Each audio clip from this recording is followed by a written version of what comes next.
All right, I'd like to thank everybody for coming today. My name is Anthony Dunn. I am the Social Sciences Coordinator and History Instructor. I'm also a former Pitt Community College student as well as an East Carolina student, so this is kind of a special event for myself. And just to put in perspective what we're doing today we're having Dr. Todd Bennett speak on his book, One World Big Screen, and Wes is going to introduce him and the goal and what we're going to try to achieve in just today. But today is part of something a little bit larger that started about a year ago with East Carolina University and a sort of partnership that we have with them, especially because we have ties to the university, both Wes and I as former or as graduates from the history department. But Dr. Oakley had reached out to us and had just to see if there's anything they could do to assist us in helping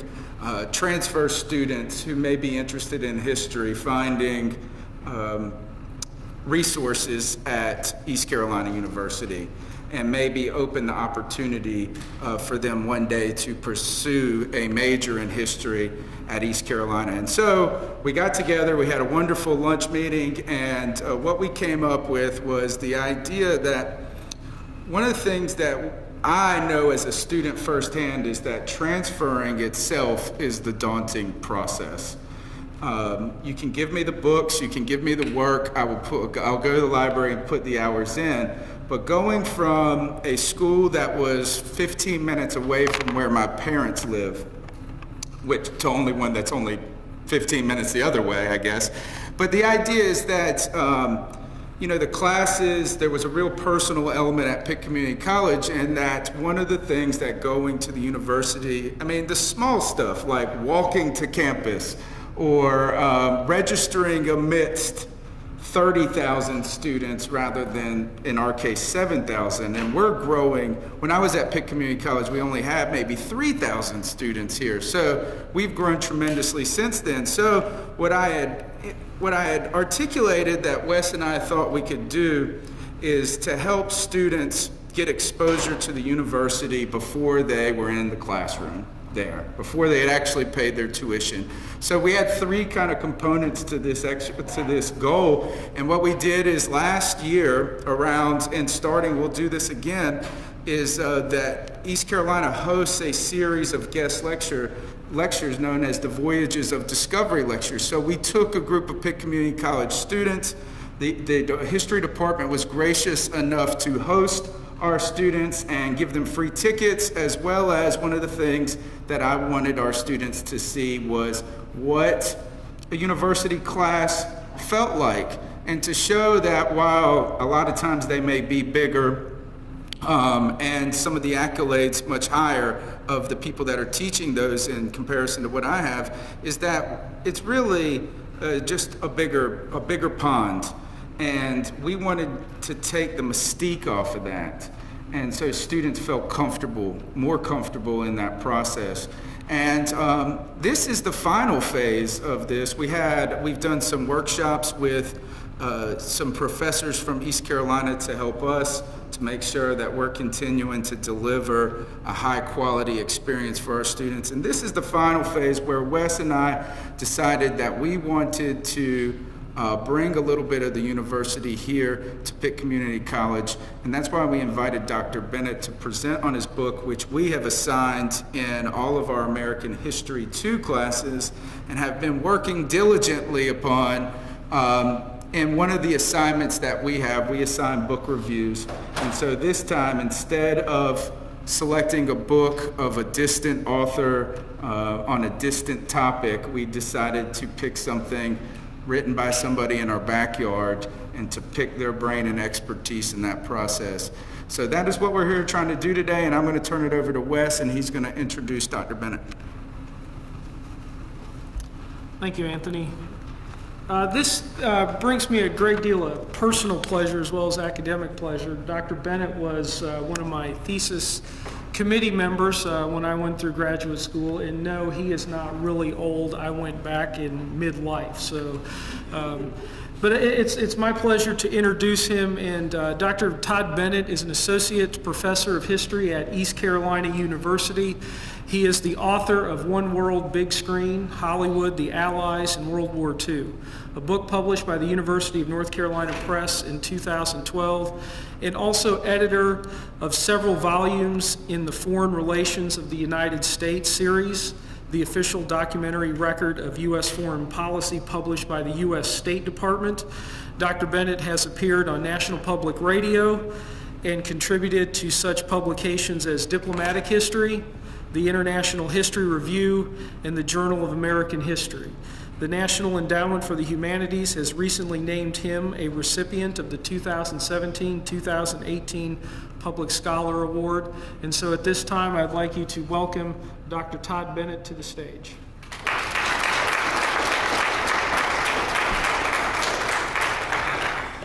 Hi, and welcome, and thank you so much, Dr. Bishop, Professor Dunn, for your introductions. I really appreciate your invitation, and I'm just really delighted to be here and to speak with you today about my book, One World Big Screen, and I apologize to all of you who had to read the book, first of all, but I will try to and provide some comments on it as well. I'd like to begin, if I may, by reading and then kind of decoding the book's opening paragraph. And so let me do that very quickly. Again, I'll read it and kind of decode it for you a little bit. The book begins this way. Take another look. Take another look. Newspapers the world over published a photograph midway through World War II that fixed the United Nations, the wartime alliance spearheaded by the United States, the United Kingdom, the Soviet Union, and the Republic of China in the public imagination. Taken in November 1943, the photo focused narrowly on three Allied leaders: U.S. President Roosevelt, British Prime Minister Winston Churchill, and Soviet Premier Joseph Stalin, sitting under the portico of the Soviet embassy in Tehran, the site of the first Allied summit in 1943.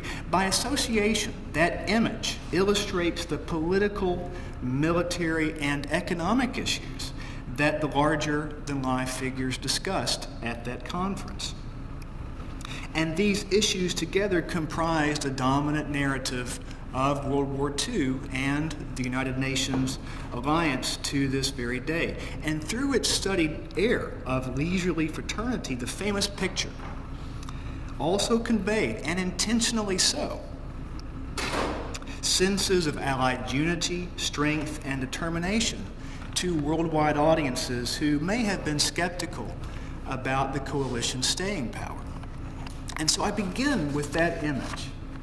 And here's the kind of decoding part. I begin with that image because, to translate into everyday language, I wrote the book in hopes of addressing some big, overarching questions that, in my mind, previous historians had not satisfactorily answered.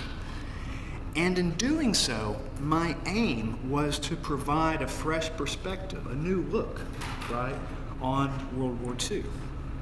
So as you know, from your coursework here at Pitt and elsewhere, history is not just about what happened in the past, right? That's part of it, the facts. That is to say that history has to do not just with the facts, but how one interprets those facts. Right? Not only what happened, but why and how the past happened. And so in this case, in the case of World War II, everybody agrees on the fact that the United States and its allies won the Second World War. But historians disagree on why and how. Now, traditionally, the answer has been that the United States and its allies essentially outmuscled their opponents, the Axis powers, led by Nazi Germany and Japan. Or put another way, The traditional argument is that so-called hard power, military, political, and economic power, put the Allies over the top. So it's not that I thought that that interpretation was wrong. I mean, it would be foolish for anyone to argue against a proposition that the Allies essentially outgunned the Axis powers, but it was rather I felt that that explanation was incomplete in some ways. Did soft power, that is culture and the force that it can exert, did it play a role as well? So one question that I entered into then had to do with why the Allies won the Second World War. But another question had to do with how and why the United States came to have an internationalist outlook in the world and to play such a forward-leaning role in the world after World War II. That was a second question that I had. I mean, think about it. Prior to World War II, the United States was largely withdrawn from world affairs. Sure, the United States had fought and won the First World War, but almost as soon as those troops came home, Americans came to regard World War I as a costly failure. Fighting it had not made the world safe for democracy. And isolationists retroactively blamed the Western Allies for dragging the United States into what appeared to be a needless fight that had cost the lives of many Americans. And so the United States began to withdraw from the world during the interwar period by not joining the League of Nations. And that period, as any historian can tell you, marked the heyday of American isolationism. So fast forward then to December 1941. The Japanese attack on Pearl Harbor thrusts the United States into World War II, where Americans fought alongside a wide array of foreign allies. The wartime United Nations coalition, which grew to include 47 member states, spread across the globe, was by far the most extensive overseas entanglement in the history of the United States, a country that by tradition had tried to steer clear from such foreign entanglements. And to further complicate matters, those 47 UN members were a really diverse lot. Included capitalist and communist states, democratic and authoritarian states, white and non-white nations. Some Americans distrusted Great Britain, the country from which the United States had rebelled back in 1776. More found the idea of partnering with the communist Soviet Union downright un-American. And at a time when Jim Crow racial segregation remained legal throughout much of the land, many white Americans could not stomach the idea of partnering on an equal basis with Chinese. And the Allies' poor performance on the battlefield in 1942 only heightened those concerns. We often remember World War II as an easy Allied victory, but in fact, the Allies appeared to be losing from the vantage point of 1942, when the Axis power scored victory after victory in Europe, North Africa, and the Pacific. And polls taken throughout that year registered the public's distrust of and frustration with the Allies. One survey found that Americans did not yet feel as if they, quote, belonged to a nation of nations, in part because, and again I quote, they retained a considerable measure of insularity and a distrust of alien peoples and alien ideas. And that feeling of separateness, right, of being a country apart, the report continued, sustained a sort of fortress America, an America First attitude, predicated on the idea that U.S. interests were best defended not by finding common cause with other nations, but by retreating behind our own ocean barriers and going it alone in the world.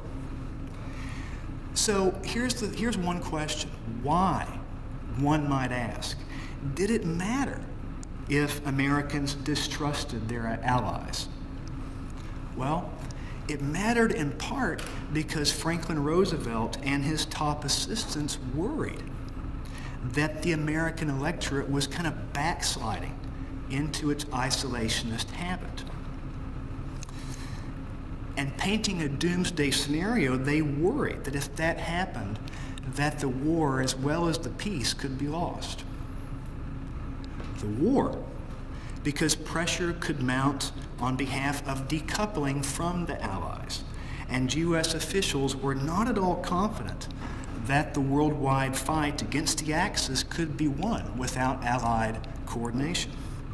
And the peace, it could also be lost, because FDR, although his post-war plans were still in flux, believed that some sort of multinational peacekeeping organization was needed, and also that whatever structure emerged would be viable only if each of the great powers, including the United States, played active roles. But the American people, and here's really the key, the American people would have to be in an internationalist frame of mind to support U.S. participation in a permanent peacekeeping body. The public had not been in such a mood after World War I. Rejecting membership in Woodrow Wilson's League of Nations, a decision that FDR and other Wilsonians like him regarded as a grave mistake in hindsight, because they believed it had created the conditions that led, or may have led, to World War II. Yet, and here's kind of the segue here, yet, in 3 short years, 1942 at one end, 1945 on the other, Americans went from that isolationist, rather parochial worldview to the point that by 1945, Americans supported, and by a wide margin, U.S. membership in the United Nations organization, which was one of several moves signaling that the United States intended to play a forward-leaning role in the post-war world.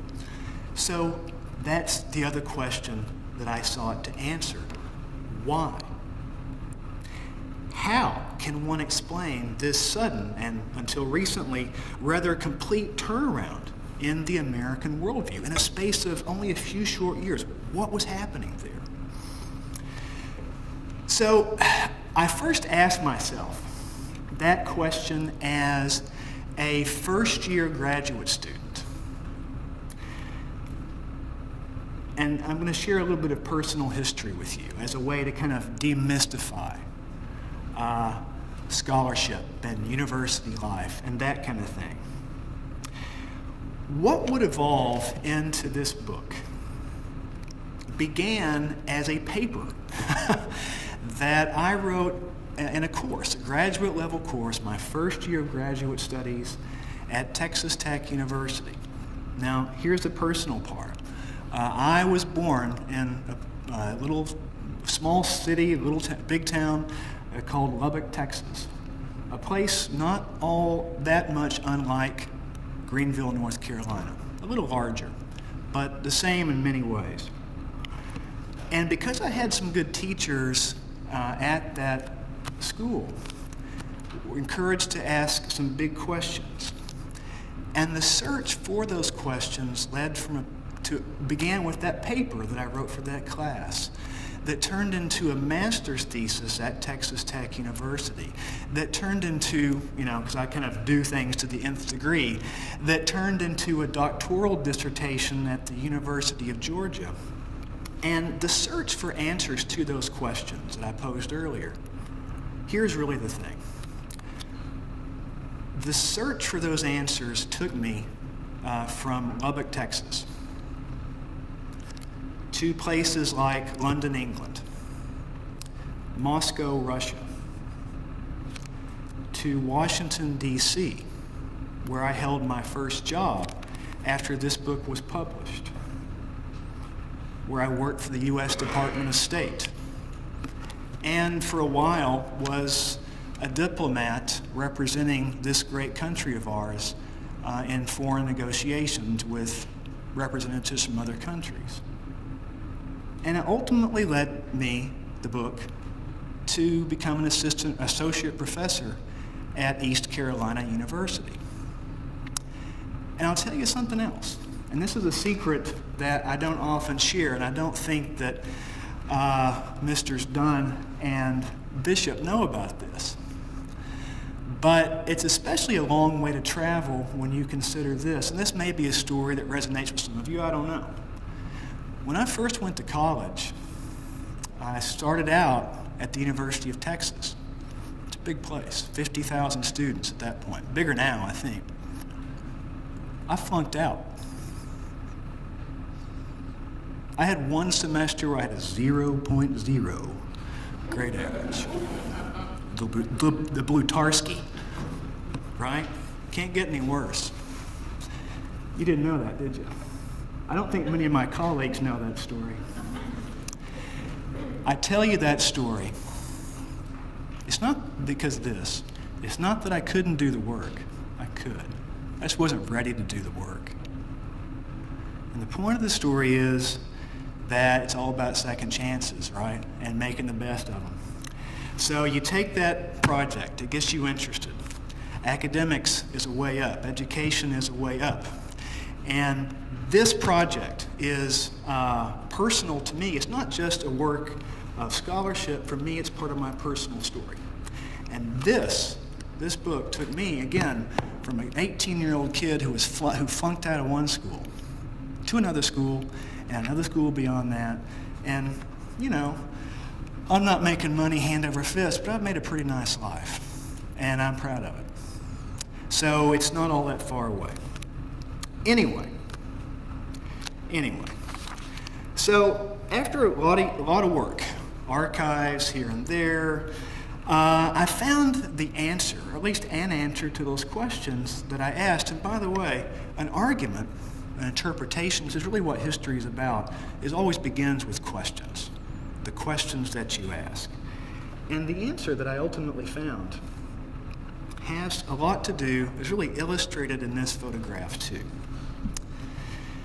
I found this photo buried away in the Franklin Delano Roosevelt Library in Hyde Park, New York, one of the many places that this project took me, one of many stops along the way. And I also describe this image in my book, and if you'll bear with me, I'd just like to read you this paragraph as well.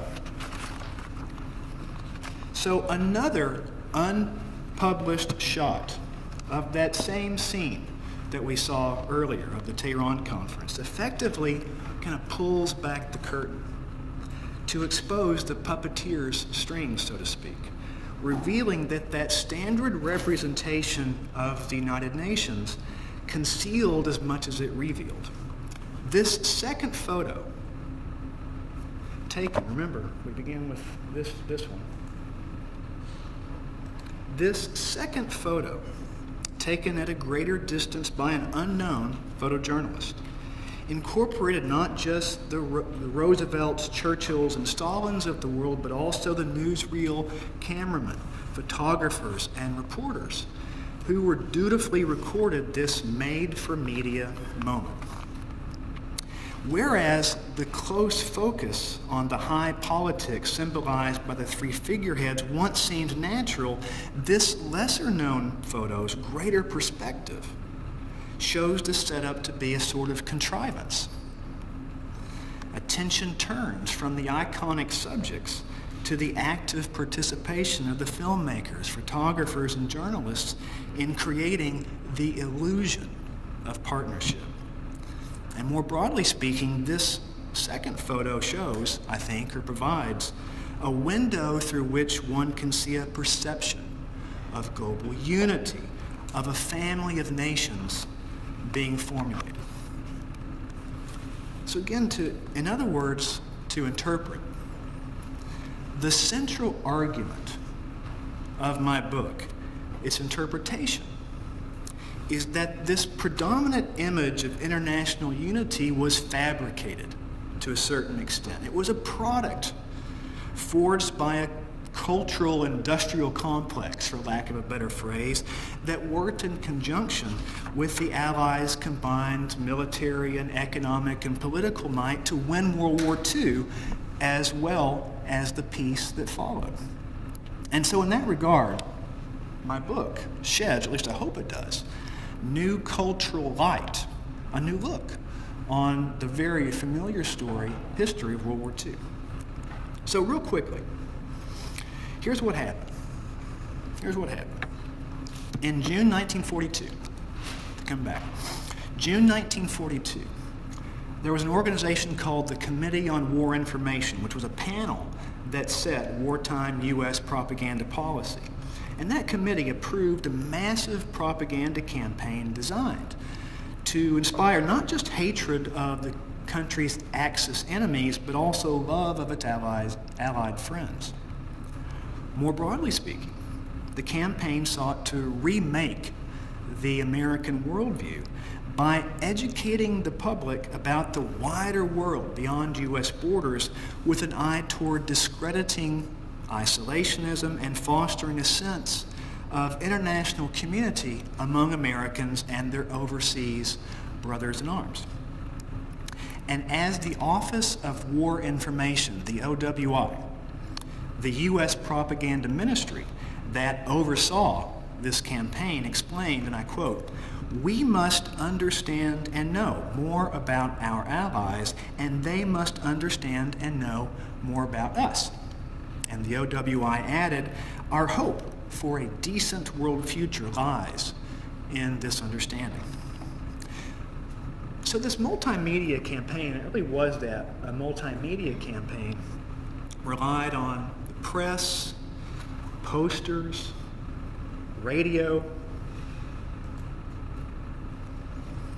President Roosevelt himself got in on the act, taking to the airwaves. He devoted several, not just one, but several of his vaunted fireside chats, his radio addresses to the American people, to expanding American horizons. But the campaign, as you know if you've been subjected to the book, the campaign depended most heavily on movies, on film, on cinema. So that raises another question. Why? Why movies? Well, here's the answer, and another answer that I discovered, and I didn't expect to find this. During its golden era, Hollywood, and you have to remember, this is the age before television. Television doesn't exist yet, much less the interwebs. So during its golden era, Hollywood served as pop culture's centerpiece. Throughout the war years, 1942, 1945, 85 million Americans, over 3/5 of the overall U.S. population, which totaled less than 140 million at the time. So I think now the U.S. population is like 300 million. Then it was roughly 140, so half that. And of that 140 million people, 85 million Americans went to the movies each and every week. Not every month, not once a year, every week. 85%, or 85 million Americans. Over 3/5 of the entire U.S. population went to the movie theaters each and every week. Right? It's an amazing statistic. At least it is to me. Unlike, and here's the other thing, unlike radio, photography, or the printed word, Hollywood films combine sight and sound. Seasoned entertainers artfully interwove those visible and audible elements into a sensuous and emotive whole that was projected onto the big screens of darkened movie theaters, creating what was thought to be an immersive experience, theater-going experience that mesmerized audiences, shaping their beliefs and possibly their behaviors. Or so it was thought at the time. And I'll come back to that in just a second. Or so it was thought at the time, when it was already cliched to believe that Hollywood acted as an arbiter of, cool social behavior. That fans mimicked in real life the fashions and mannerisms and speech that their favorite movie stars exhibited on screen. And there's a well-known story at the time that kind of illustrated this, is that sales of men's undershirts plummeted after one particularly famous movie star at the time, Clark Gable, was photographed in one well-known movie, It Happened One Night, with the Academy Award-winning picture from 1933. When Clark Gable was shown in that film to be bare-chested, the sales of men's undershirts in the real world plummeted by half. Why? Because now it was seen to be uncool to wear men's undershirts, right? To illustrate this connection between the imaginary and the real, and how close that connection was in the eyes of many over time. And by the way, of course, critics of Hollywood films tried to censor them at the time. We think of the battle between freedom of expression and censorship to be a modern thing, and that's true, but it also went back into this period as well, because critics were always trying to censor Hollywood movies, and they succeeded in doing so, out of the belief that they exerted an unfortunate effect on American society. And critics blamed Hollywood movies for causing all sorts of social ills, juvenile delinquency, sexual promiscuity, all of these things. Why did those things occur in real life? Critics believed Hollywood movies. Of course, that wasn't true. That's way too simplistic, but that was one of the explanations. And the answer was to censor them, to kind of get rid of all that harmful content. So thanks to social scientific advances, we know that consumers don't internalize everything that they see and hear in the media, right? But then, however, the state of the art kind of presumed that they did. So according to the prevailing so-called magic bullet theory, or hypodermic needle theory, which was a theory about the way the mass media operated. According to that theory, which was in wide use at the time, the mass media injected data kind of into the body politic. Here comes the hypodermic needle theory. That, like a chemical toxin, kind of eradicated countervailing beliefs and planted new ideas, and thereby exerted tremendous influence on popular attitudes and beliefs. Again, we know that's way too simplistic, but at the time, this was a widely believed theory, even by experts in the field. So in short, and here's kind of the point, in short, at the time, there was widespread agreement that propaganda worked. That it could condition humans. It's kind of creepy if you think about it.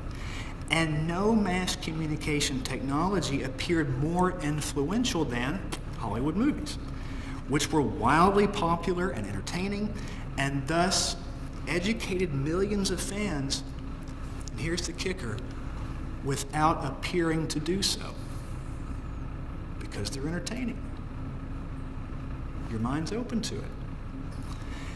And in so doing, the belief was that they sugar-coated the otherwise bitter propaganda pill. It would go down easier and would be more convincing as a result. So you add all that together, and it's easy to understand why U.S. policymakers regarded Hollywood, home to the world's most successful motion picture industry, as an important part of the, quote, arsenal of democracy, whose products could help the United States and its allies win World War II and the peace that followed. And the underlying rationale was this: if the big screen could cause juvenile delinquency or affect underwear sales, then it could also serve a more constructive purpose. Namely, it could sell the world to consumers.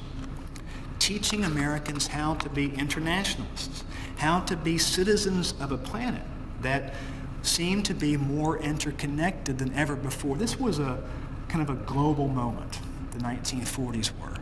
Historians point to the 1940s and 1970s as some other global moments.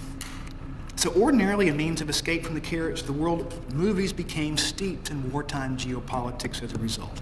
Now, several productions, from director Frank Capra's 1942 docudrama Prelude to War, to Wilson, producer Darrell F. Zanuck's sympathetic 1944 biopic of the internationalist ex-president sought to discredit isolationism.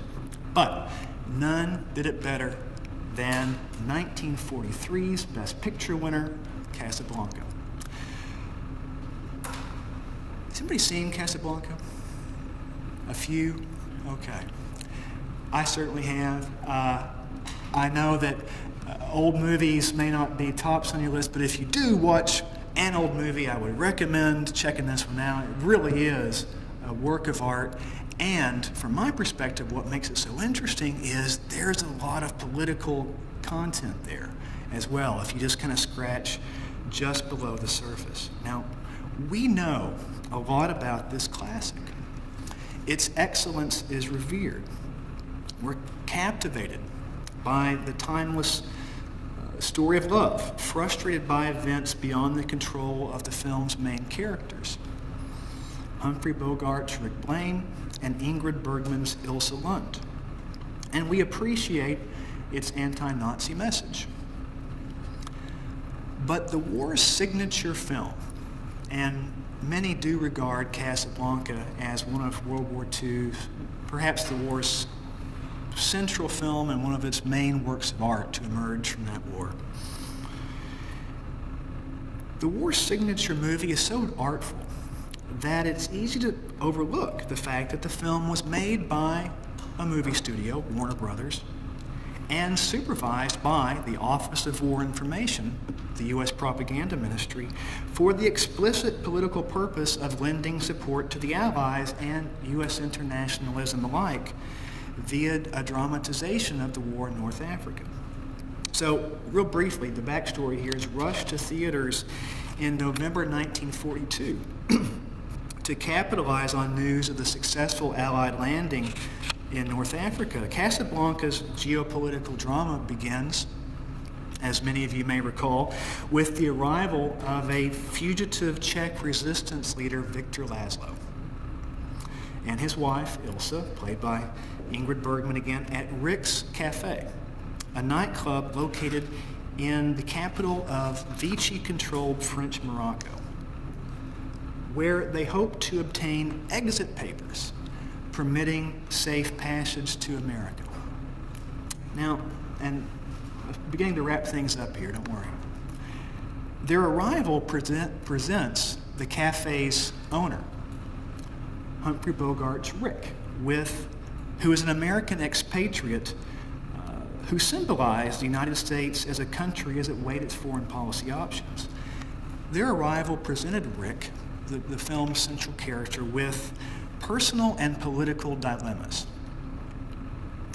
An idealist at heart who had once fought the fascists in the Spanish Civil War, Rick subsequently suffered an unfortunate formative experience with foreign affairs, and I use that term broadly, foreign affairs, that left him, like his fellow Americans, embittered toward the outside world.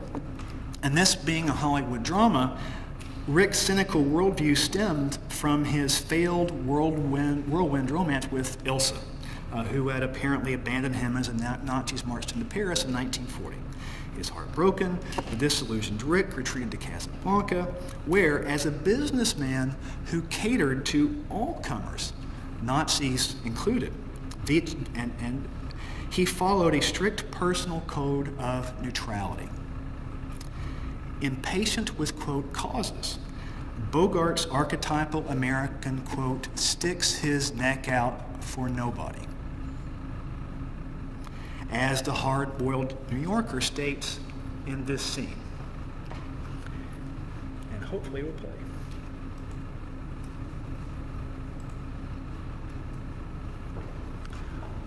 How do I get off this, Anthony? Press escape. Okay.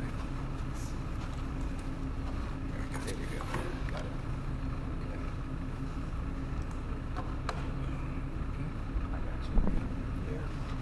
Very interesting club, especially for the lightweight. In a few minutes, you'll see the arrest of the man who murdered your colleagues. I expected no accident. Let's hear about it. Yes. Will you please come with us? May I first please kiss my chest?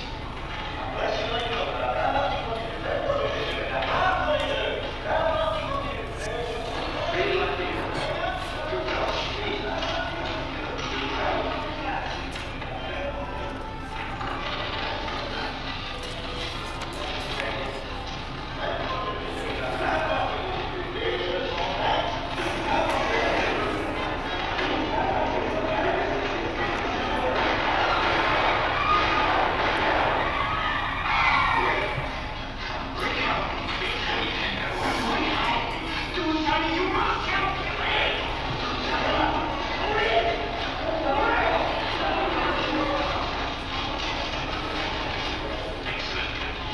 When they come to get me, I hope there'll be more of that help. I stick my neck out for nobody. I'm sorry there was a disturbance, folks, but it's all over now. Everything's all right. Just sit down and have a good time. Enjoy yourselves, all right, Sam? I stick my neck out for nobody. He's a businessman. He caters to all customers. Then we'll go to the next clip. Next clip. Yep. And so, Here it is. Thanks. great, thanks. So, Casablanca's story was framed such that the protagonist, Rick, had to make a moral choice between aiding the Axis or the Allies.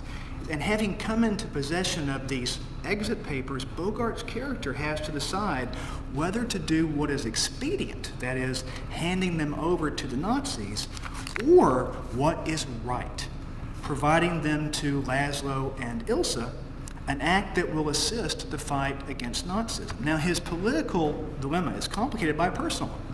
If he gives the papers to the fugitive couple, he will forever bid farewell to his beloved Ilsa. So it's all kind of Hollywood drama. Rick struggles with his decision, and it's not clear what path he'll choose. However, in a final reel, he famously opts to do the right thing, giving the documents to Ilsa and Laszlo, who welcomes him, quote, back to the fight. Here it is. Thanks. I appreciate it. Welcome back to the fight. This time I know our side will win.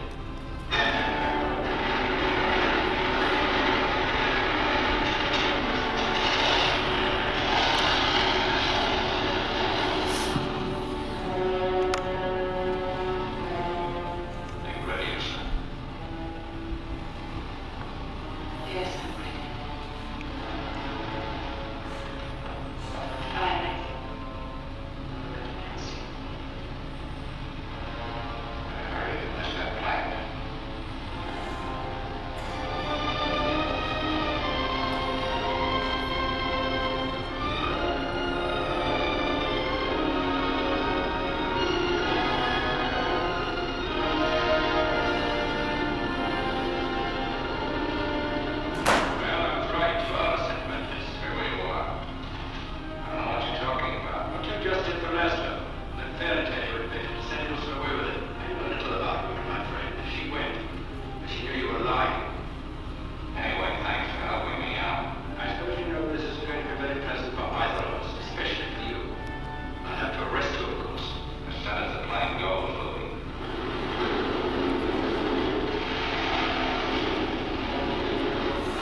suspects. We will do.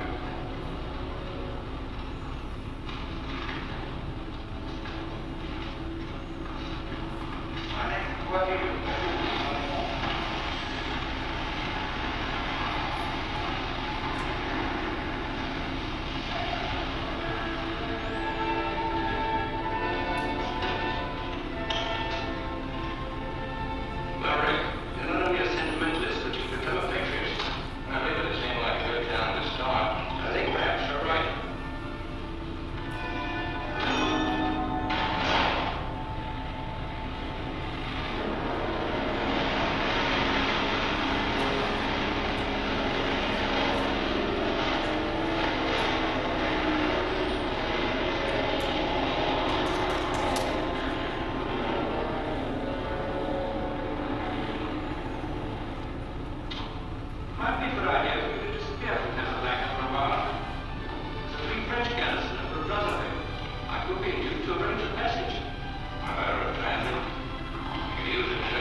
So the film's also kind of a bromance too. All that term was not known at the time. So many more such films followed. 1942's Mrs. Miniver, which won the Academy Award that year. That was a pro-British film. 1944's pro-Soviet Song of Russia. I'm just kind of cycling through. 1944's pro-Chinese, but also deeply racist, Keys of the Kingdom, starring Gregory Peck. But time doesn't allow a complete discussion of all these films and the results of the big screen's One World campaign. But suffice to say, by way of conclusion, that movies didn't prove nearly as influential as Washington propagandists and Hollywood filmmakers expected that they would. It wasn't that simple. Theater goers didn't accept everything that appeared on screen as gospel. It's simplistic to think otherwise. Whites generally refused to see Chinese as co-equals. Nationalists remained skeptical about world government. And anti-communists never reconciled themselves with Stalin. Rather, in that case, Hollywood's output, pro-Soviet output, even provoked an anti-communist backlash that would manifest in the House Un-American Activities Committee Cold War investigation of alleged radical subversion of the motion picture industry a few years later. But having said that, a half-decade's worth of exposure to internationalist expression did have a noticeable effect on the outlook of those 85 million fans who attended movie theaters each week. Americans entered World War II as a relatively insular people with the cherished history of remaining apart from and acting independently of the world. Still a tradition. They ended the war in 1945 when evidence of the benefits of Allied cooperation multiplied. Another film starring John Wayne. They ended the war in 1945 when evidence of the benefits of Allied cooperation multiplied as a more cosmopolitan people persuaded that the United States should play an active internationalist role. So much so that U.S. membership in, indeed leadership of, the proposed United Nations organization, a proposal that would have been hotly controversial had it been raised only a few years earlier, enjoyed such broad bipartisan support that it hardly merited debate, during the 1944 presidential elections when Roosevelt won an unprecedented fourth term. In other words, a major and, until recently, lasting transformation occurred in the American worldview in the space of only a few short years, during which isolationism fell and internationalism rose. Why did that historic change happen? One could argue that the shift came about without reference to culture and solely as a consequence of historical events. That the shock of Pearl Harbor, the experience of fighting a world war, and the thrill of victory achieved alongside foreign allies all demonstrated the collective value, or the value of collective security. But facts did not speak for themselves. They were subject to interpretation. It's kind of a sub-theme here. And the big screen, backed by Washington's authority, at a time when people still trusted the government, interpreted events to mean that a new internationalist utopia had dawned. Hollywood, whose influence on, quote, cultural norms was widely acknowledged during the industry's golden era, taught moviegoers to stop fearing and to start loving the non-Axis members of the world community. And starring such on-screen role models as Humphrey Bogart, Greer Garson, and John Wayne, movies demonstrated how to be good citizens of the world, that it was cool to stick your neck out for somebody else, that it was socially acceptable, if not to court the Soviets, then to embrace the British, or to lavish paternal affection on Chinese. Thanks for listening. I hope to entertain your questions.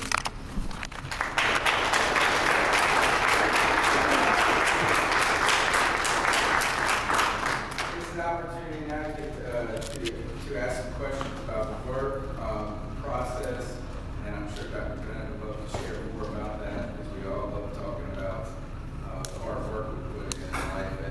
And I would like to start with a question, and that is simply, as we have been working through your work and trying to develop that idea that historians are posing questions and forming interpretations, we looked at some of your chapters and we saw that it seemed like you needed to get some things, some housekeeping done before you could get to the argument we're hoping to get to. For instance, when we talk about the magic bullet theory, you have to show the power of cinema before you can make the argument that this has that impact of shaping those things. One of the arguments that I was fascinated by was how Hollywood didn't do this out of simply the kindness of their heart and some innate patriotism, but that there was a real financial incentive that this sold. Not only did this material sell, but they were able to market their movies more easily overseas. How do you see that capitalist component is the role of that for some of the people that maybe haven't read the book as an American staple and part of this? Yeah, I think that's a great question, and you're absolutely right. There's two things going on. There are two parties at work here. One are U.S. officials who want to get a message into film, a propagandistic message. But as you know, politics don't sell very well at the box office. That's kind of box office poison. People want to go to films to be entertained, not to necessarily think about world affairs. So the other player in this was always Hollywood studios, whose job was to make money, for lack of a better word, right? That's what they exist to do, not to send messages. The line is, one of the very well-known Hollywood producers at the time was a guy named Samuel Goldwyn, who said, if you want to send a message, use Western Union. That's not what we're here for. We're here to entertain. We're here to sell tickets. And so that took a lot of doing. And although the Hollywood leaders of the Hollywood motion picture studios were patriotic, very much so, it took some convincing to get them to incorporate these official themes into their works. And it's all about leverage. And the key bit of leverage, as you point out, is that during the war, people looked forward to a day when the war would be over. And once the war would be over, that would open up new markets in war-torn Europe. Well, who would control those markets? To an extent, the people that would control those markets would be the American occupying forces in Germany, in Italy, France even, and elsewhere. And so because U.S. occupation military forces would control the reintroduction of movies into post-war Europe, the reestablishment of the post-war market, that gave Washington officials a great deal of leverage over Hollywood movie producers to say, look, if you want us to introduce your films into post-war Europe and the Pacific ahead of your competitors from other countries, you need to play ball with us.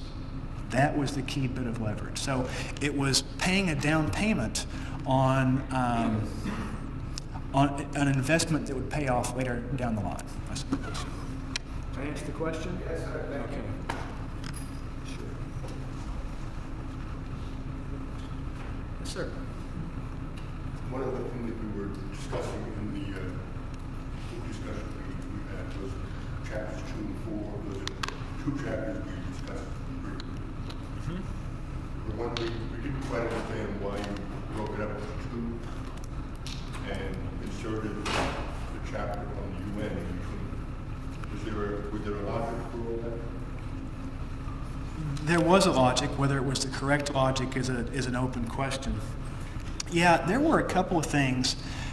You know, in any kind of work, whether it's a book-length work or a paper-length work, you have those decisions that you make about organization. And I felt that there was a need to break the Britain piece up into 2 pieces for this reason. There was a much longer standing and thicker relationship that the United States, that Hollywood studios had with Britain than with either the Soviet Union or the Republic of China. And that relationship went back so far and it was so rich that it had to be kind of split up because there was almost a pre-war and then a wartime relationship, and they were so different once the 2 countries were allies. And before that, it was all about using films and other kinds of tools to try to get Americans into an interventionist frame of mind. Part of the story here too, right? Going from isolationism to trying to help Britain as they kind of single-handedly fought off Nazi Germany. And then once Pearl Harbor happens, and the dynamic totally changed. So that was my thinking there in dividing those 2 things up. So chapter 2 was more about pushing and helping Great Britain get its act together to defense of the country. Mm-hmm. 4th chapter was more after when the outcome of the war was better. Is that possible? Yeah, even chronologically, you can divide it up into chapter 2 deals with events before December 7th, 1941, before Pearl Harbor, and chapter 4, if memory serves, it's been a while, deals with wartime conditions as we define it here in the United States. For Britain, the war was already ongoing. That's kind of a different chronology. Does that answer the question? Okay, sure. Yes, sir. Talk a lot about American propaganda back in World War II time. Yeah. I have not read the book. Do you go into propaganda that is made by other nations? You know, it's another great question. Like with any project, you have to decide, I've got this much space, or this much space, or this much time, or that much time. What am I going to talk about and what am I not? You can't talk about everything, right? So what's the story that I'm trying to tell and why, right? And so for me, the story was about mostly U.S. propaganda. But you're absolutely right, it didn't take place in a vacuum. There were relationships established with other propagandists from other nations, British propagandists, Soviet propagandists, to a lesser extent, Chinese propagandists, and down the line. And there are records, archival records that speak to this, that I actually discovered pretty late in the game. Sometimes it's about when you discover something, right? And you know what, maybe if I was writing the book again, I might highlight that issue because I had access to those records, which I discovered at the United Nations in New York at a pretty late stage. And they're there. If you want to write a book, I can tell you where they are. But what you're getting at is another interesting piece, because the short answer to the question is, there were relationships established where American and non-American officials were, to some extent, coordinating their messages to produce and distribute an image of a United Nations alliance. And to be sure, there were a lot of battles about what the message should be exactly and how we should send it out and what media do we use, but they're absolutely coordinating at a pretty high level. And I mean, to be sure, Stalin and Churchill and Roosevelt had their other priorities, and well, they should have, but they were also, particularly Roosevelt and Stalin, not unaware of what was happening at an information level, policy level. So, there were a lot of things going on, and in part that had to do with not just producing but distributing. So getting materials from one country to another, and the barriers that were in place, especially during wartime when everything is just dislocated, especially over there, so to speak. But one more thing to say about that, though. There was a lot of disagreement. I'll give an example. And I think I do talk about this in the book a little bit. The United States and the Soviet Union. So there was a very strong effort by American officials. So as the war progresses, at first it's not, are we going to win? It's not clear. But by about 1943, 1944, it's pretty clear we're going to win. But it's just a matter of time, right? So from an American perspective, the documents show, at first it's about, hey, let's build this image of unity, and we're going to win the war, and we're all going to sing Kumbaya, and it's going to be awesome. And then by 1944, American officials start to rethink that and go, you know what? Looking ahead to the post-war world, it's the Soviet Union. They're the problem. And so now we're going to use these kind of streams of communication not to build unity. We're still going to do that, but we're also now going to start talking about why the American system is better and why the Soviet system is worse. And there's a lot of truth to that, to be sure, but it's just interesting to see how that the message started to change and they started to battle one another. And the Soviets get it, and they start to put up all kind of roadblocks. And so there's this propaganda war that starts to take place even among the Allies by 1944, even before the war is won. It's there, you can see it. And it's kind of an early battleground in what will become the Cold War. So that's a long answer. There we go. Good question. Anything else? I want to first congratulate a lot of my students on what they've done in my class and the work that they put in and their article reviews as well as preparing for this. There's two things that have been repeated, though, in our discussions amongst many that we are interested in. One, they did point out that the images that you contrasted at the beginning, that the people, the one from the set back, it really looks like a movie set, and that it looks like the people that would be bustling around the movie set to put up a production. And I thought that was a great observation by our students. Yeah. But one that I know that Tim and a lot of other people have been interested, could you just tell us what the typical movie experience was? Because it seemed like the way that we had in our discussions, from the moment you walked into the movie theater, it was layer after layer of this soft politicking that's going on, from the posters on the wall to the newsreels. Can you tell us just what a typical movie experience may have been like? Wow, you guys have some really, really good questions and some good observations. I think it depended. It depended on the theater, it depended on the situation. Theater owners existed semi-independently from the studios. So what the studios put forth, what Washington demanded, may have been or may not have been reflected in theaters, because if you go down to the theater in Kinston, say, that the owner of that theater is an independent business person, right? Who has a relationship with the Hollywood studio, but is free to decorate his or her theater as they see fit. So it depended. But in the ideal situation, from Washington's perspective, it would have been an immersive experience. There would have been OWI posters kind of lining the walls of the theater, the hallway as you entered. There might well have been some kind of a, what's the word I'm looking for? A charity campaign ongoing, where you would be, as you entered, you'd be encouraged to donate to the Allied cause.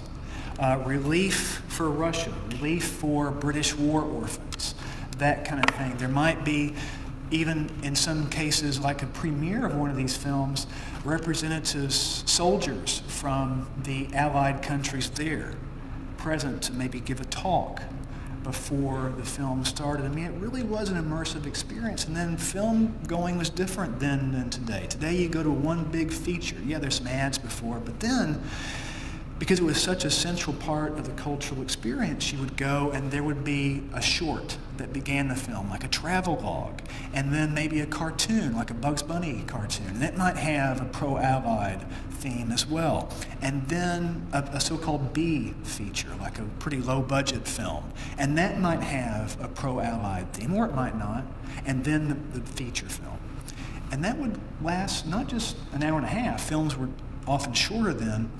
But when you compound that with the low-budget production, the travelogue, and the cartoon, the breaks in between, we're talking 3 or 4 hour thing. It's a whole night. And so it would have been a very thick, immersive experience under certain circumstances. Yeah. Great question. The public in Great Britain was much impressed by the industry as we were.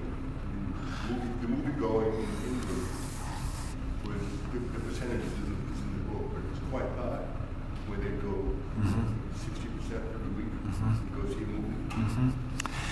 So this relates to the earlier question. What are other nations doing?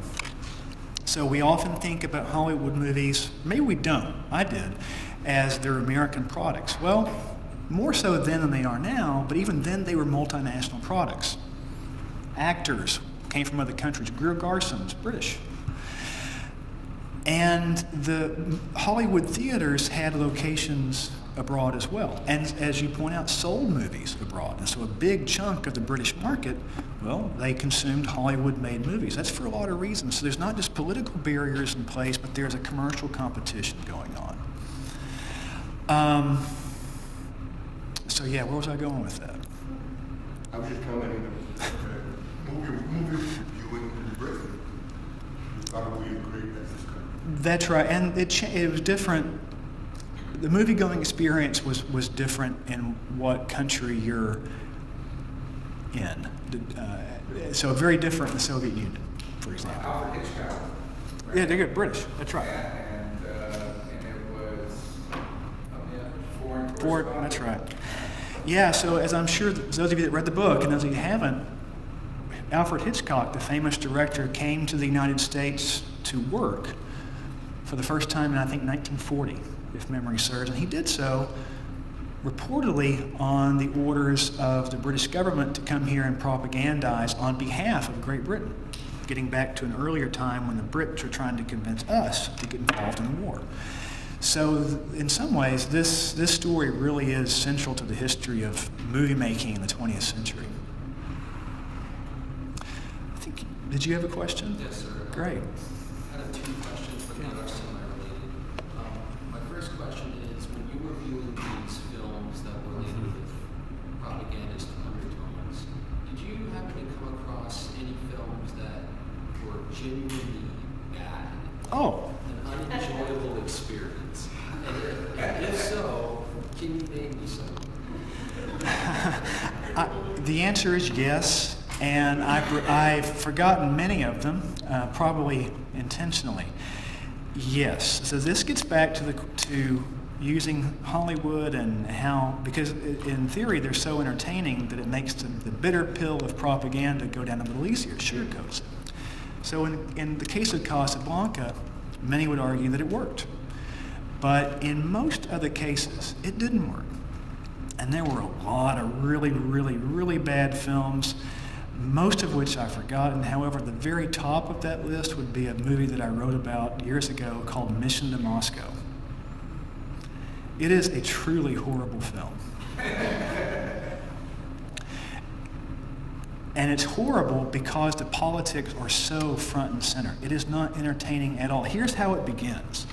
And it's a difficult movie to find because it was so pro-Soviet that once World War II was over and the Cold War began, the producing studio, Warner Brothers, was embarrassed. And it became a political liability for them as anti-communists were charging that Hollywood was subversive, was pro-communist.